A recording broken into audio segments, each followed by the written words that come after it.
All right, we're live, everybody, for Practical Chrome 22. Welcome aboard, everyone. This is the Q&A for spring 2014. I just kind of threw in the whole spring thing to be like, maybe we'll do it every season, but it is the Q&A episode 22, and today is Tuesday, May 13th, 2014. Now, on this episode of Practical Chrome, we will read and take your questions live on air. Do you have a question about your Chromebook or your Chrome browser? Then send it to us, and we will answer live on the broadcast. We do have also a few that have been sending us some great listeners out there. But you can reach us via the contact link on top of practicalchrome.com, which if you look behind me there, it's at the top there. You type in email, and you click that link, or you can also tweet us at Practical Chrome, and then also you can also make comments on the G Plus event page that I have out there. Of course, also in the news today, we have Chrome app integration into Mac goes to a whole new level.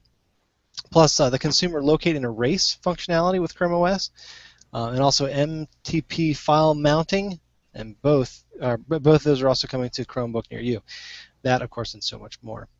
Again, welcome to Practical Chrome, the show dedicated to everyday Chrome users, where we give you the latest tips, news, and reviews on all things Google Chrome. Do you have a Chromebook? Do you use the Chrome browser on any device out there that you have? Then this is the show that will keep you in the know. Of course, my co-hosts are with me this evening. This beautiful evening, we have James Welbes. James, how are you doing this evening, sir, in your suit? Doing pretty good, John. Feeling pretty good. Hey, when you're wearing a suit, you're always feeling good. Craig's also feeling good too, though. Craig, how you doing? I'm here, John. Oh, come on, you're doing good, right? Big day. Yeah. My exams are over for the semester, and I start my summer courses next Monday. So no break, but I'm here, John. Nothing like a break. I got you. Well, again, this episode is again about Q&A. We're going to take some questions and answers from the audience. We have a couple of them lined up, again, that have been sent in, and we're going to answer those. And then again, if you do have any questions, sure to let us know. We're going to go ahead and roll into the news, and then after the news, it's what's in the box. That's right. We received another box, this time from somewhere in South Dakota. And we are going to open it up and find out what's inside. Of course, it is Chrome related, so that's going to be awesome. But let's jump into the news real quick, guys. There's been a couple of very interesting things that have come up in the news. First thing on the agenda was Chrome apps can now open local files on your Mac.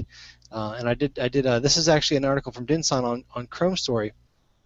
And basically, what this is when you right-click a image or a document inside of Mac OS X, it'll actually give you an option to use one of the Chrome apps that you have installed from the web store. That's one of the local apps to actually modify the document, either edit it or open it, things like that.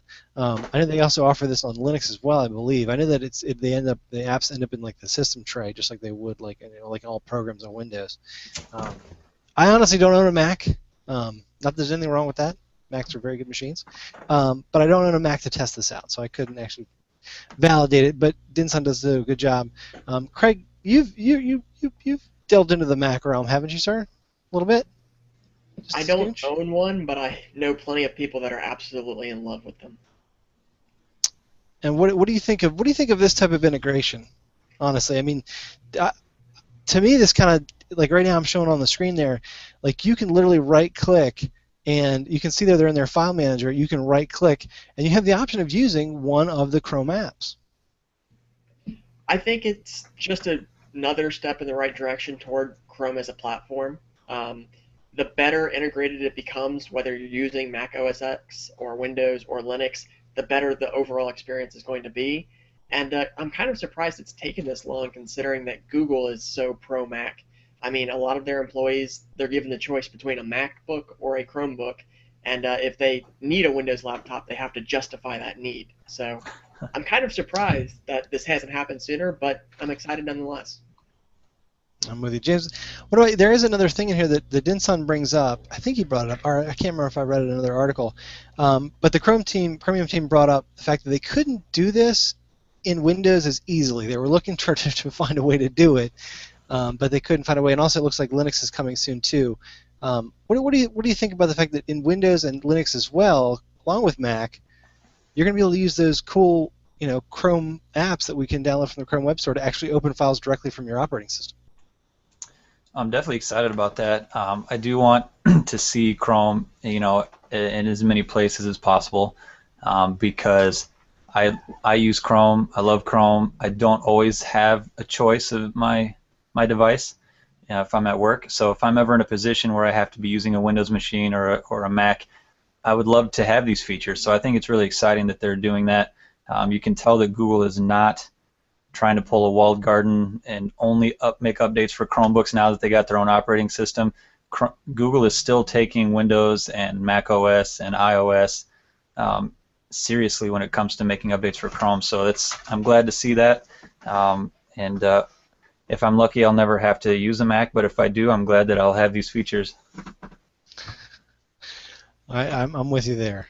There is something about the Mac. I know that Craig, you and I had a conversation about.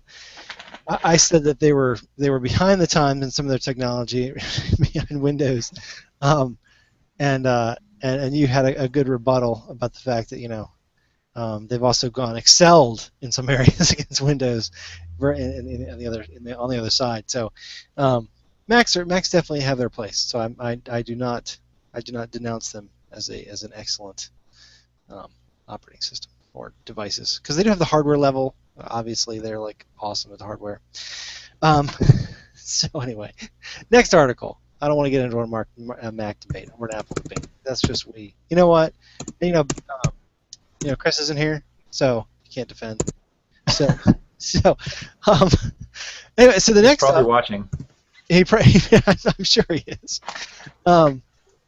So next up was that that Chromebooks are going to get an Android-like, and I don't know if I think James, you've actually just kind of went into this a little bit yourself recently, where you can take your Android device and using a device manager, you can say, where is my device, ring the phone, things like that from a web page. You can do all those fun things, and you can also erase the device or lock the device. Well, they're getting the same type of functionality now for Chromebooks, and I don't know if either of you had seen this yet, but it's kind of interesting. Basically, the Chromium team's come out and said they've got a commit actually in there. They haven't come out and said it, but they've got switched to enable consumer management. What do you guys think about the fact that we could have this coming down the line? We could have this awesome ability to have this sweet little boop, lock, and erase, wipe. James, what do you think about that? I think it's great. I'm not. Maybe you can help me out on this. I'm not sure if those features are already included in the Chromebook management, the one that you actually have to pay for, or not, but I think this is kind of a good middle ground for maybe a small business who is thinking of handing out 5 or 6 Chromebooks to their employees, but don't really want to pay for that full-blown Chromebook management console, but they do want to feel comfortable giving out these devices with company-sensitive information. So I think this is really great. A great tool for people to have the same kind of basic functionality that we already have on our phones. Android, there's several apps that'll do it. Lookout is the one that I use, and I know that there's for Android phone or for iPhones as well. Even not app specific, but if you just use Exchange on a smartphone, you can wipe your device through Exchange to wipe your emails and stuff like that. So these are features that people want and they've had on other devices for a while, and so I'm glad to see it show up on Chromebooks. Looks like it's going to be free when it gets rolled out to stable. So I think it's really handy.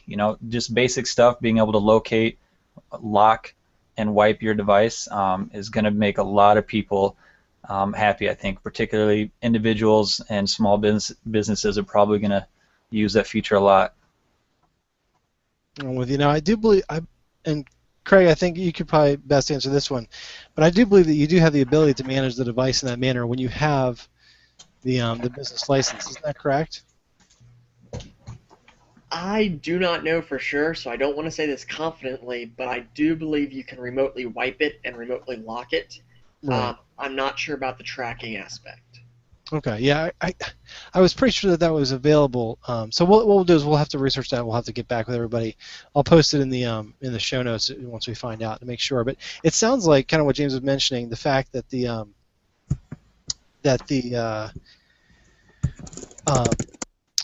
sorry, that the consumer, the flag itself was literally that the consumer could do.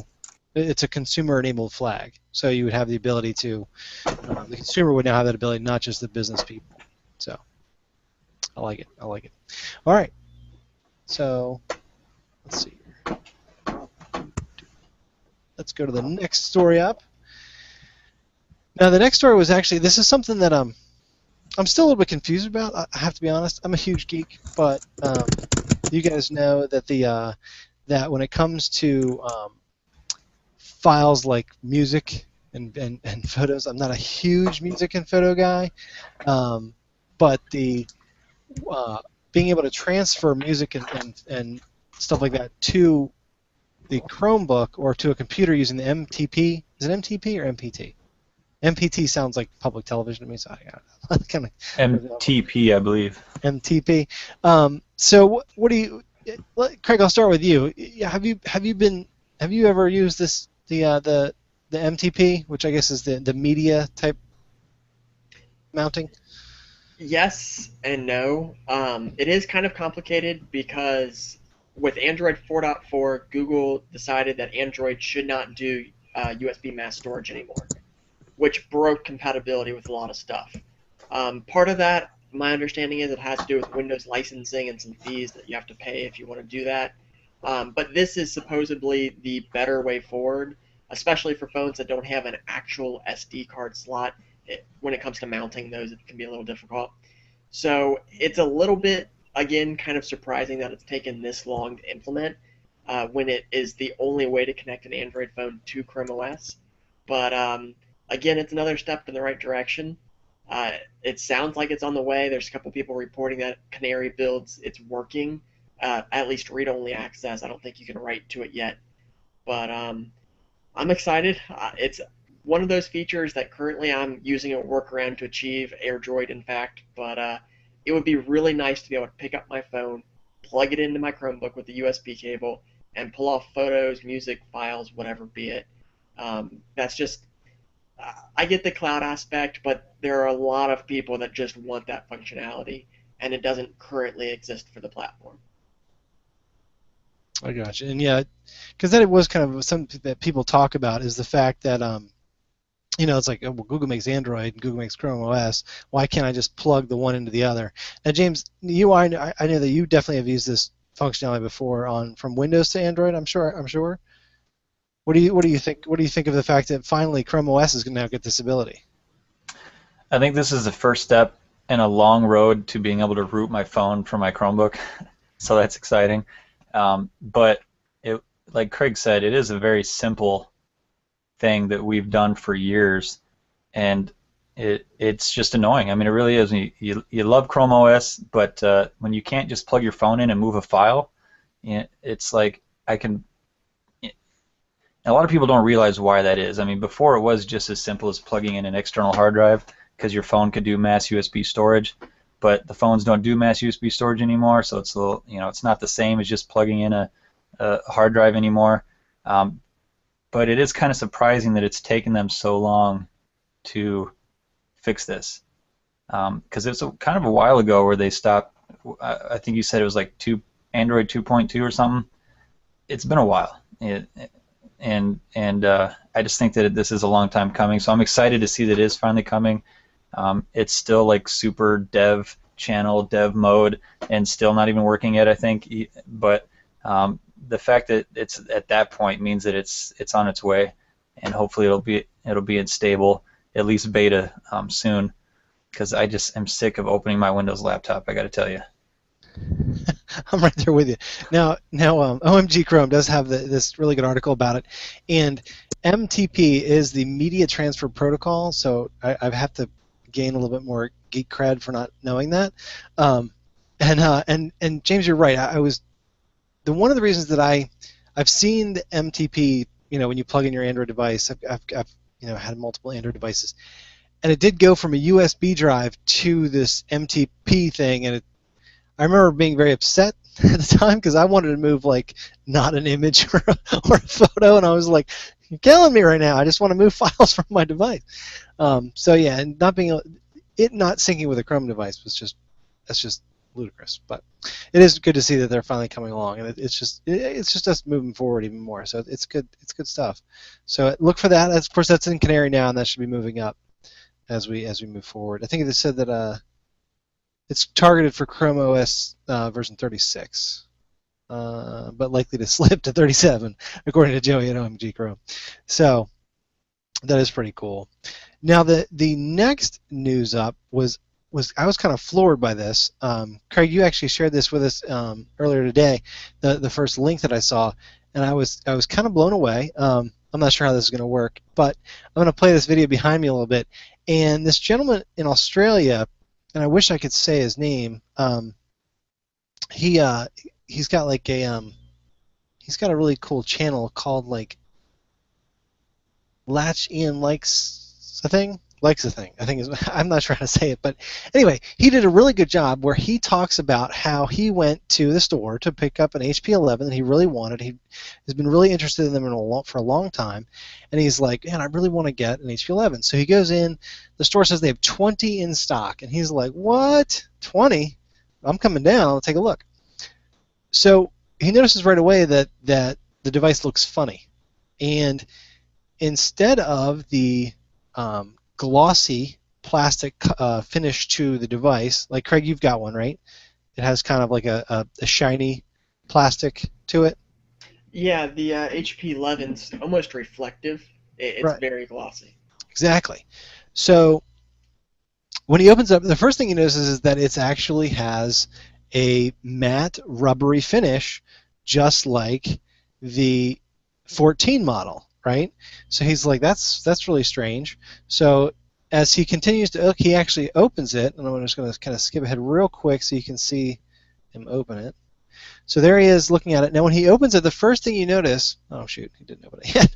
The first thing you notice is that you can see, when I pause it here, that instead of the white with like the trim around the edge that's the different color, it looks just like the HP 14 that has the silver inside. So it only has the HP 14, most notably in the white and the blue, it has just that silver plate around surrounding the keyboard instead of the really pretty and interesting color plate that had the different colors available for the HP 11. So he noticed that, and he also noticed, one of the things he noticed was that the display is not IPS. He later released another video. I've got the links in the show notes. There's a great article from Joey at OMG Chrome, as well as the two different videos from this gentleman in Australia, and he calls it the Australian model of the HP 11. Craig, did you get a chance to look at the video and take a look at what he was showing us? I was able to watch the video, but I wasn't able to listen to any of the audio, so I only got about half the story. But it definitely seems kind of like a Frankenstein monster. I know Australia is known for their monster-like creatures, but this one's a little bit strange. It's got like you said, the ARM internal and the shell of the HP 14. It's just kind of a strange combination, in a price range that is just not okay, in my opinion. So, and I'm sure James will agree with that. He was having a meltdown over it, which is totally, totally deserved in this instance. This is just a strange device. Honestly, I don't know what to think of it. I don't know if this is a strange experiment or a horrible factory accident gone wrong, but I'll be interested to learn what HP is thinking. Agreed, James. What are your thoughts? I mean, you've got the 14, so you know exactly what this guy looks like. It looks like just like a miniature 14. It's kind of cute. Yeah, this is like the stupidest thing I've seen in a long time. I just don't understand it. Like, the original HP 11 definitely has a place for people who are looking for a really nice screen and just a machine that's designed very well. The USB charging is also neat. So the HP 11 has a place in its own. It's like the one Chromebook that stands out until the Samsung 2 came out. And they took that machine, took away everything that was good about it, and are selling it for the same price. I believe the original 11 was going for $400 in Australia already. And it's just ridiculous. I don't understand whose idea that was. I don't understand how that got through there has to be some kind of peer review going on over at HP. Someone should have said, hey, who would actually buy this machine? Like, it's an ARM processor without the nice screen, and I don't know. I don't understand it. I'll be really curious to see how well it sells, if it sells at all. I just don't know. It's weird. I'm with you. See, now I don't have the 11, right? But I've now had an opportunity to use the 14, and I really really like it. I mean, it's literally like, it's better than my C720. Next week we're going to do an episode around the 14, but it is better than my C720 in many respects. But I like my C720, and I want to talk about that next week when we go into the 14. Talk about the fact that we've seen many people come on the Chromebooks community and the Chrome OS community and say, I want to buy one. Which one should I get? Everyone who owns one loves the one that they have. They know what other features are available in the other models. They know about the 4 gigabytes of RAM. They know about everything else. And they say, you know what, though? I love my 11. I love my Toshiba. I love my Samsung. You're not going to beat the Dell 11. You're not going to beat the, you know what I mean? So I don't own the 11, the original variant. And I do own the 14, though, and I enjoy this. It's incredibly sturdy. He even mentions that in the video. So I don't know what HP was thinking. Maybe they thought, or maybe the manufacturing cost for all the different color variations was too expensive. They didn't have enough purchases. Maybe I don't know what it was. I mean, James, you're right. It's kind of what were you thinking? Maybe they, quickly threw the components of the 14 into AutoCAD, immediately shrank them, and then were able to manufacture it like right away. So they didn't have to worry about recreating the wheel. They had everything available to them to just design it and throw it together real quick. Who knows? But it is very interesting because there was no advertising, no nothing, just this really awesome guy in Australia who, and by the way, everyone, you should definitely, I've got both links to his videos. The guy has got the best setup for video I've seen in a long time, and he does a great job of showing you the device, zooming in, doing a great job. I was floored. I was like, man, I wish I had this dude's setup. So definitely check him out. Check out those videos. He does a really great job of going over the device and giving you that exclusive, giving you what his thoughts are, showing you everything like that. So definitely check that out. That's good stuff, right? I like it. I think it's interesting. I mean, it's just weird. It's weird. It's what it is, and it's also cool. So speaking of weird and cool, right? Weird and cool. What's in the box? What's in the box? So I didn't post it fast enough to get many people guessing. Of course, everyone always guesses the Pixel. I don't know what's up with that. And my line on the Pixel, he doesn't know it yet. I don't think he watches very much, but he uses it at work, so I don't think I'm going to be able to borrow it. It's kind of terrible. So I'm hoping to still get it from him, but with him using it at work, I don't know if that's going to happen. But so what came in the box? If anybody owns the other model of this, they would have seen the white box and known pretty quickly what it was, and that is the Acer C720P, which is the variant of the Acer C720 that I have, but this one has a touch screen.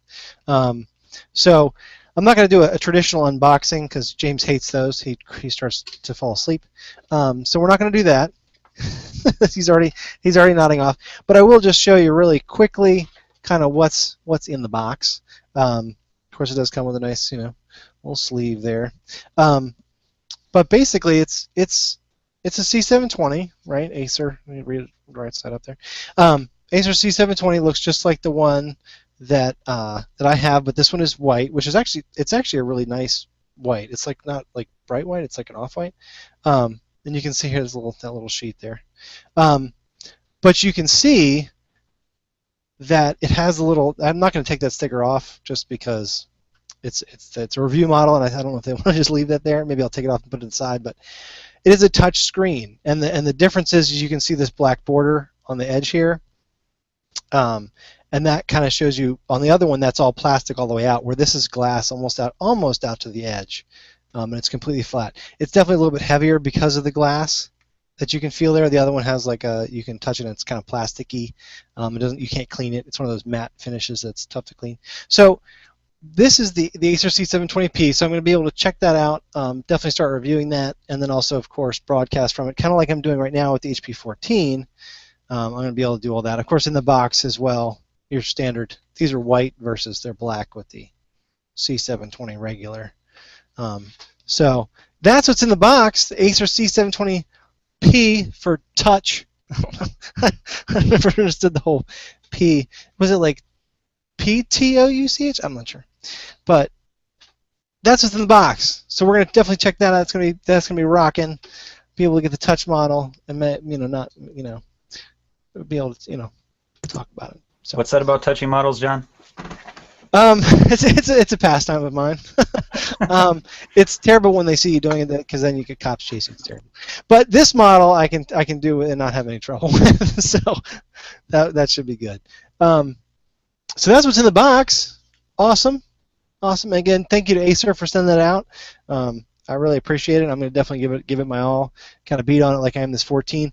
In regard to that, the 14 is of course a workhorse as well. The HP 14 has been doing great. Again, my family loves it. Compared to my black C720, they literally are like, I want that one. Give it to me. I want to use it. So, and next week, what we're going to do in regard to reviews, we're going to take the HP 14. I'm going to take it up in front of the camera a little bit more, kind of go over my impressions of it versus the C720, and let you know kind of what my thoughts are on it, and we can kind of go from there. So it's been I've taken it to work every day. I'm going to show you how it fits in my bag. It's a great device for sure. So we'll definitely check that out next week. So let's get on to some questions, shall we? Who's up for questions? Raise your hand. This guy. There we go. All right. So first question, and again, thanks to everybody for sending in the questions. These are great questions, and I really appreciate everyone sending them in. We are still live with questions though, so we're on the Twitter. A gentleman named Craig Tumblison already tweeted us asking us a question, just making sure we were checking the line, and we are. So thank you, Craig, for sending in that question. I'm not sure who you are, but you are a wonderful man. First question coming out, and this one actually came from who was this? This was Michael through the contact link on the page. He asked the question, how can I do a clone backup of my HP Chromebook 14? I understand all the reasons why recovery on Chrome OS is easier than other OSs. I've always done clone backups for Windows and Mac, and would just feel safer if I could also do it on Chrome. Now, Craig and James, we haven't rehearsed this, which we probably should have. Maybe we should have just taken turns with the questions. That probably would have been best. But I'm gonna say, who would like to take this? Well, I could offer a little bit of words and stuff. The person who asked that actually asked it on Google Plus, and some other people had responded, and they kind of had a little dialogue going back and forth. And part of what he was most concerned about is the little things like the time zone on the Chromebook. If you can do a re-image or whatever, but when you do that and you set it up, you have to pick your time zone again, and just the little settings like that are kind of annoying to have to do. And so he was looking for a solution to basically, click a few buttons or whatever with the USB stick, and it just saves an entire image of your whole Chromebook, and then you can refer back to that image later. It'll save everything. I'm not actually sure if that's possible. I know that you can easily get a Chrome OS image on a USB stick. You can back up all your files in the file manager, and there's really nothing else to do besides Chrome extensions, which you can set to sync or not to sync. I'm not sure if what he wants to do is entirely possible. I think he's at this point probably going to have to be okay with redoing his time zone or things like that, unless you guys can tell me I'm wrong on that. I tried to find some more information on it, but I couldn't really find any way to do a complete full image of just everything. Craig, what are your thoughts? Well, the time zone will actually start to be less of a problem moving forward. What it'll do is, I think it's in dev at the moment, it just checks the first time you turn the machine on based on your IP address and sets the time zone that way. But yeah, James, I think you're right. I'm not aware of any full to make like a ghost image method. Really, I think the best option would just, if you really want a physical copy of your data, would just be to plug in a USB stick and back up your downloads folder. I think that's probably the best option in terms of realistic, just peace of mind. But extension data and stuff that typically syncs. The few that don't, you kind of just have to live with or bug the developer until they implement the sync. But I think the real issue here is that Chrome OS is kind of it's a stateless system, and it takes some getting used to. You can't just dive into it and expect to hit the ground running, especially if you've lived a lot of years experiencing other systems. It takes a certain amount of trust to trust Google with just having your data there. And I can definitely see how that can be a bit of a tipping point for a lot of people. So excellent question. But for now, I think just popping in a USB stick and backing up your downloads folder is probably the best route for you.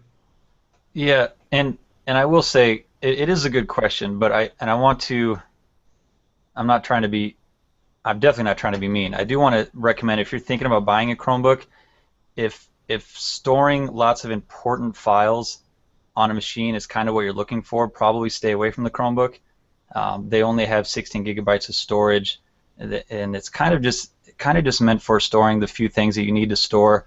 And there are some resources out there. I wish I would have researched them, but there are some resources out there where Google goes through some steps to try to show you exactly how secure your data is, particularly in the Google Drive. So if you're listening to this, and if you trust me at all, I can tell you I sold these things for Google last couple years ago for about a month and a half. Google Drive is very secure.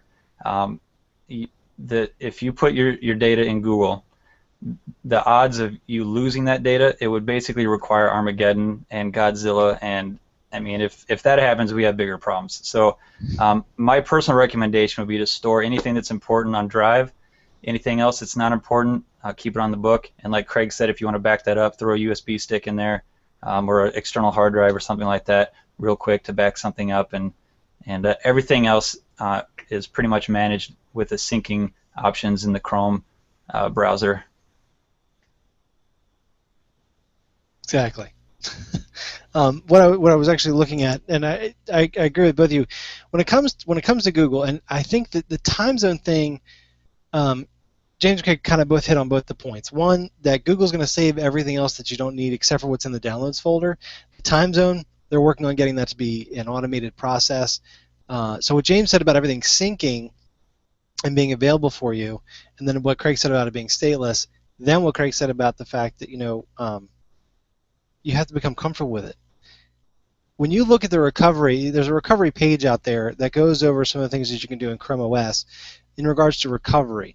But the thing is, it's not talking about even the download folder. It's talking about when someone images a machine, what they're talking about is like a ghost image, and they're going to take a snapshot of their operating system, and especially with Windows. That becomes very important because you want to be able to just save a current state of the operating system, and especially those deep levels that make things broken, right? Like let's say you install an app or you get a virus. Well, if you have 2 days prior the full operating system and you just put it right back, you just backed up time 2 days and you're right at that point that it was. With your Chromebook, you don't really have that. Now, are there ways to probably image and drive? There probably are. I haven't researched it. I know that there's a number of factors installed on the motherboard and things like that don't make it easy. There would be a couple of loopholes that you'd have to do. You'd have to go into dev mode. You'd have to crack the core boot, things like that, to get that type of access to the hard drive. So, and especially the OS being able to mirror the full thing. So there would be some things that you'd have to do. So I honestly would steer clear of that option. And just understand that, like Craig said, you just have to trust Google. But like what James said, the trust should be there because they definitely have your back a little bit. So the page that I'm showing you though, and this is just for everyone else who kind of was just wondering, oh well, how do I back up? Well, one of the things is that you do want to back up if you do want to back up your downloads folder, and your downloads folder is everything that you've saved locally to your Chromebook, right? So if you wish to save something that you downloaded from somebody else, either you'd have to save it to Drive, or any other. Honestly, you could use OneDrive. You could use, what are they? I'm losing my mind here. Dropbox. You could use any of the online files there.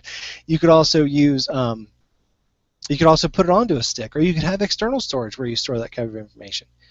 If you were to something were to happen to the OS for some odd reason, you can also really quickly and easily take a USB stick, stick it in your Chromebook, and go to in the URL bar, the Omni bar, type in Chrome : // image burner, and boom, you walk through a couple steps, and you now have backed up the operating system so that any time something were to really go catastrophically wrong, you could plug it in and your Chromebook would be back to normal. There are those type of options, and I have a link there to the support site that kind of goes over those options. So that's kind of what I wanted to bring up, because I believe that in regard to backing up, I don't think Ghost Image is kind of the option here with this OS. So it is a trust thing. So next question. That was a great question, though. Awesome question. Question number 2 kind of goes, let's see here. This is this one was for Craig. Craig is our man currently in college, as you heard. He just finished exams, going into some summer classes. And the question is, what are the current limitations of a Chromebook to the average college student? I asked this because of a few Java-specific websites some colleges may use. And that was from Eddie Kazada. He asked that question earlier today using the one of the facilities. I think he ended up posting on one of the questions I put out there to the group. So, but he asked the question, Craig, what are your thoughts? We kind of discussed this earlier today, and we did notice that there are a few college applications, things like that do require like Blackboard, things like that. What are your thoughts though on a college student definitely like jumping into the Chromebook? Would you recommend it? What are your thoughts? Well, Eddie, the first thing you'll learn in college is that there's no such thing as an average college student. Just within the majors, there's such a difference between what is expected of you in terms of what applications you're going to have to learn to use. If you're going into a business major, they're going to want you to use Microsoft Office, period. If you're going into computer science, they're going to want you to use networking tools, dev kits, just all kinds of fun stuff. If you're going to go into biology, there are applications specific to that, especially like genealogy and those types of applications. There's just so many different specialties out there, and it's hard to label a Chromebook as either college ready or college not. For me, I'd take my Chrome devices on campus every day I'm on campus. I'm a business major. I did have a class in Microsoft Office. And for that class, we actually had a computer lab where we just had the programs installed on the machines, but I also remoted into my Windows PC at home from my Chromebook. So it wasn't necessarily a matter of Chromebook being my primary machine. It was a fantastic secondary device. I'll give it that. So for me, it worked out well. If you're going into a computer science major, there's a few people in the community that might be able to shed some light on that in terms of, does a remote desktop type situation work realistically? If you're going into graphic design, skip the Chromebook, skip the PC, get a Mac, just because it handles Photoshop like a breeze, and Illustrator too.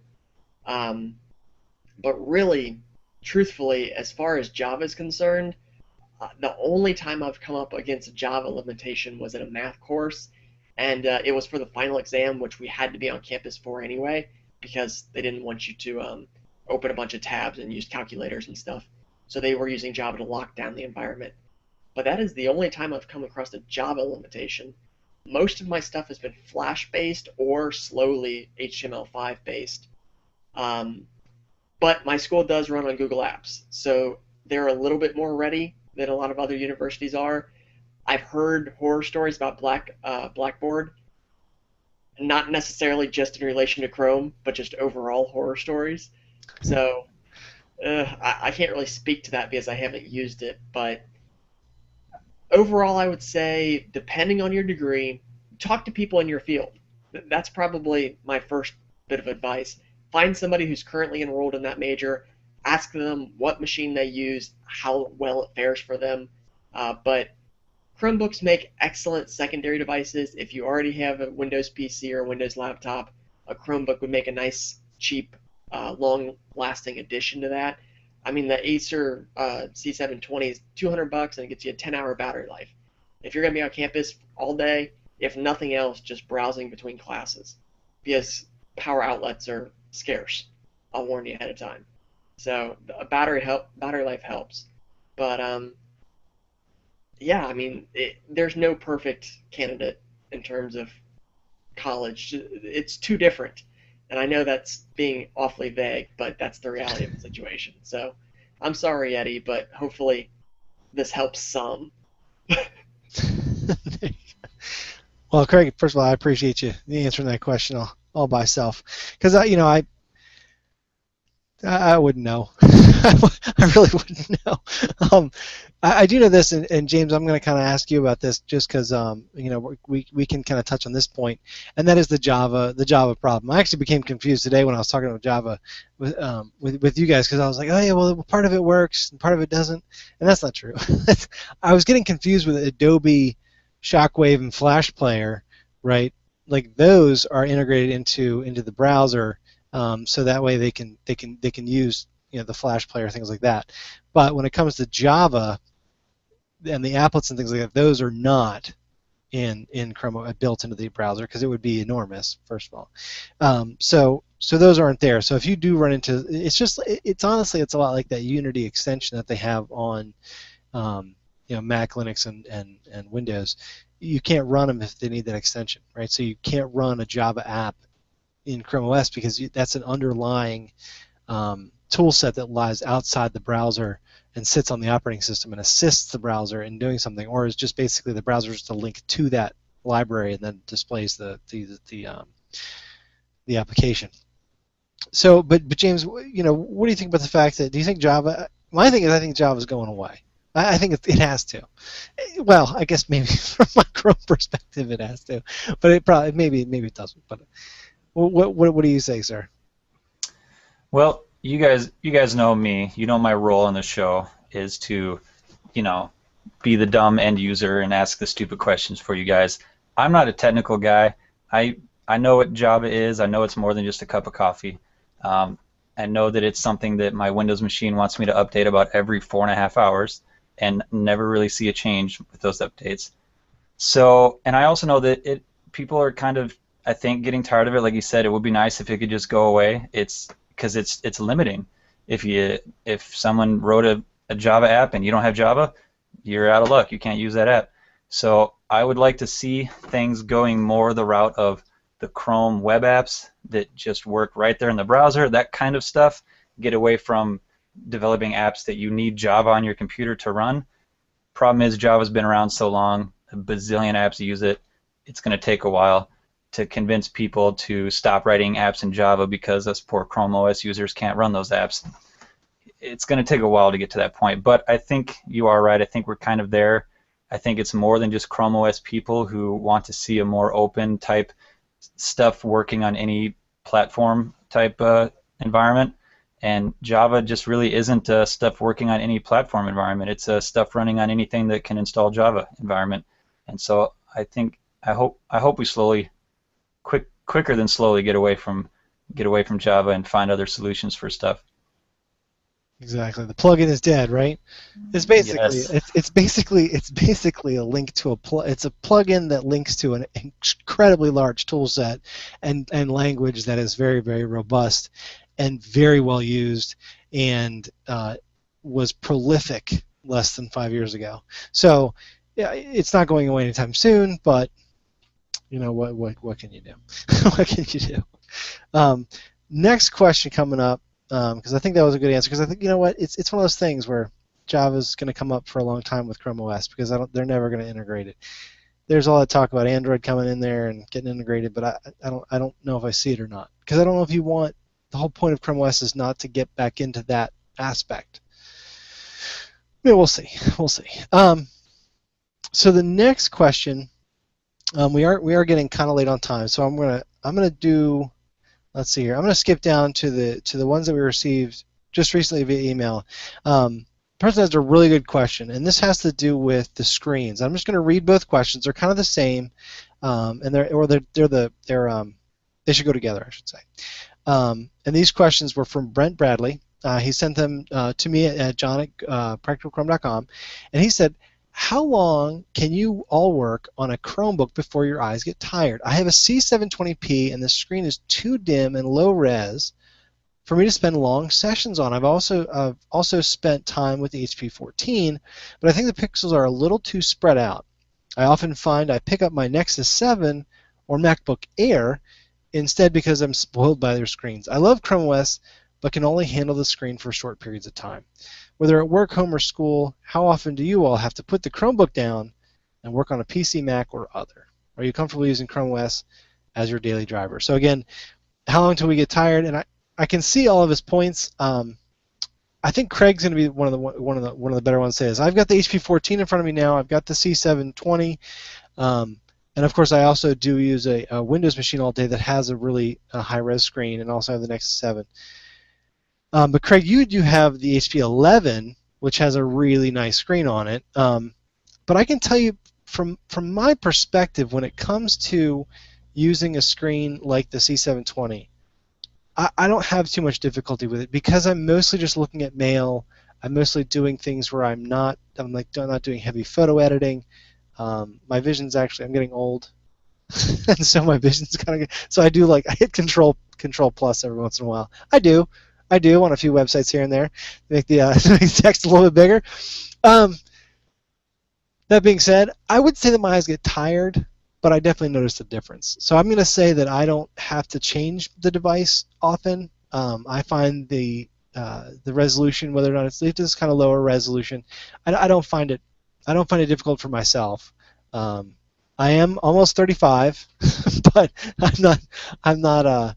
I don't really have my eyes don't get that tired. So that's my kind of thing. Craig, you have you've seen different models from the Samsungs and then to the HP 11. You've got the IPS display. You've got the decent, in your face, view at any angle type of display. Versus you've put them side by side, used them for lengths period of time. What are your thoughts on the lower res versus high res, and what are your thoughts on how your eyes are conditioned to use one or the other? I can't tell the difference. I hate to say it that way, but really, I can tell the difference between my desktop, which has 72 pixels per inch, and my phone, which has like 300, just because the phone is crystal clear, and I'm usually holding it closer to my face than I am looking at my computer, so it makes more sense to have higher pixel density. But the HP 11, the screen's more crisp, but it's a little less washed out than like the Series 550 or my Windows desktop, but none of them, I guess, hurt. Now, I typically don't sit down and spend 8 hours in one sitting. Usually I'm up moving around or watching a TV show on my tablet or doing homework or anything else, but I could probably understand if I sat down and did like an 8-hour, 12-hour coding session. No matter what screen you're looking at, it's going to start to burn eventually. And I will say that one of the issues might be, as it gets later into the evening, I've noticed a little bit more eye strain. There's an app on Windows called Flux, and there's an app on Android called Lux. That's Flux and Lux. That is actually developed to make the tone of the screen warmer as the evening goes on to adjust to the natural sunlight, the sun setting. And I have to say, it really it gives me the ability to work longer into the night, and I don't when I go to bed, I fall asleep. I know a lot of times before this, when I would use the device at 10 p.m., I would always have to kind of wind down a bit before I could fall asleep. Not now. And that's something that just has not happened on Chrome OS yet. The developer for Flux for Windows has actually worked with the team, and they just cannot figure out a way to open up an API that would let that happen without also allowing for a bunch of other negative possibilities. So it's something they're working on, half and half kind of. I would like to see it to be more of a priority, I think it would definitely help with eye strain, especially in the evenings. But as just for the general usage, I hate to say it, but I can't tell a difference. Maybe it's my age, maybe it's because I grew up with this stuff. I remember my very first smartphone. I mean, the pixels were probably the size of small Lego blocks. So, I mean, I remember 8-bit Super Mario Brothers. So, I don't know, John. To me, I just can't tell a difference. All right. I'm right there with you. I'm kind of the same way. I do think that maybe the Lux Flux thing might work, to be honest, because I can see where you're going with that. Because like when I get into a dark room, I am banging on that the key to turn down the brightness, because I'm like, it's like feels like it's burning into my brain. I'm like, I'm in a dark room. I'm like, I need to get this big shining light out of my face. I have a great app for when I read ebooks. It's called FB Reader, and the one side of the screen, when you slide your finger down, even though it looks like a standard page that you're reading, it lowers the brightness lower than what the device will even allow. It's like crazy. It just like drops it down to like literally nothing. So I definitely see what you're saying there. James, what do you think? I mean, Craig and I are kind of, it's understandable, but it's kind of also, I think that we're used to these devices possibly, or maybe we just grew up in the generation where we're just kind of used to it, and especially with you're right though, on the phone it's crazy crisp. but James, what are your thoughts? Well, I have the Acer C720 and the HP 14, both the devices that he mentioned. I also own a Samsung Nexus 10, which has a 300 pixel per inch, really nice display. And there was a while after I got the Nexus 10, I was just excited to have it. I used it as much as I could just because I had it and I was excited to have it. And I also don't notice a difference. I mean, side by side, sure, the screen looks nicer, but now that the honeymoon stage is worn off, I'm back to using my Chromebook, my Acer, as my primary driver, and pretty much the point from when I get home from work to when I go to bed, I'm staring at the screen, which includes staring at the screen with the lights off, or the lights on, and then staring at the screen when the lights go off when the wife goes to bed. So, and maybe I'm not a great candidate to answer this question because I get headaches all the time anyways, but I haven't really noticed a difference. I've never closed my laptop because I was tired of looking at it, and I never closed my laptop and said, I better pick up my Nexus because these pixels are just killing me. So I, like Craig, don't really notice that much of a difference as far as eye strain goes. Obviously, the Nexus screen looks better because it is better, but the Acer and the HP, the screens aren't bad. I mean, they're 1,300 million pixels that you're staring at. They're not terrible screens. They may not be, 300 pixels per inch, but they get the job done, and they haven't hurt my eyes yet. Now, I can say this about pixels. I worked on a desk, service desk, where you'd answer calls, and we had about thousands of people in the field, and they all had laptops, and they would call when they would receive a new one, because as we would get newer models, the pixels, the density, and the tightness and the smallness of everything became kind of smaller and smaller and smaller. And we used to get calls all the time on this, so I can totally understand where this gentleman was coming from, especially if he's used a MacBook Air. I mean, that if he's got the right model, he's got a Retina display, which is like literally one of the most premier displays available to use on a laptop device, right? So if he's using that and typing on it and using it every single day, he's definitely going to notice a difference with his Chromebook. It's just noticeable. I mean, I mentioned that in my first review ever of Chromebooks when I walked into the store, and they had them almost side by side. Like the Macs were sitting over here and the Chromebooks were sitting over here. It was stupid how different they were. But I still think that it doesn't bother me. So that's kind of just my final thought on there. It's definitely understandable. I kind of feel his pain. I know what that's kind of like, but for me, it just hasn't had a problem. So I'm gonna end the Q&As there.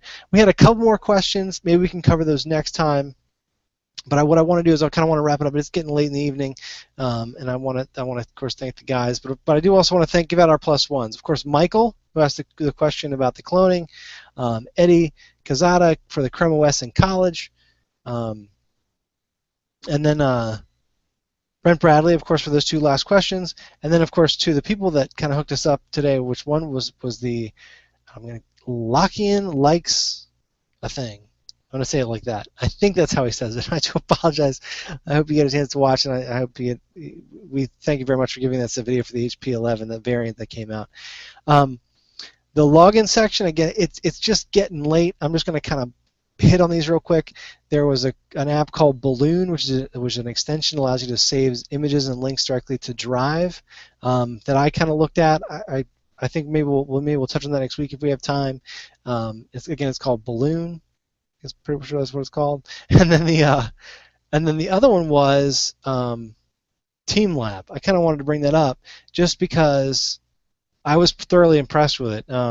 James did an awesome review, and it was something it came out of left field. This is a small office suite available online, and it works the same as Google Drive, right? But it's different, and I found it fascinating to even try it because, of course, we have the Microsoft Office out there online with Word and Excel online, but this was a little different. And again, it's TeamLab, so personal.teamlab.com. Check that out. They're also available in the Chrome Web Store. So I know Craig and James, you both tried TeamLab. James, you've got the review out there, and then Balloon, we'll have to check that out. But those are just 2 I just wanted to throw in there because we're running out of time. So, James, again, thank you, sir, for coming on. Where can people find you throughout the week? Well, they can find me on Google Plus, usually in the Chromebooks community. I'm trying to branch out a little bit, and I always find myself coming back to the Chromebook community, but I poke around the Android community, the HTC DNA community. Chris Cox just recently started an Apple community called Apple iCommunity, so I don't own any Apple devices, but you might see me poke around there once in a while too. There you go. And Craig, what about you, sir? They can find me on Google Plus. I use my real name, Craig Tumblison. Like James, I often sniff around the Google Plus community. And you can also find me at chromeup.com. A lot of sniffing going on, gentlemen.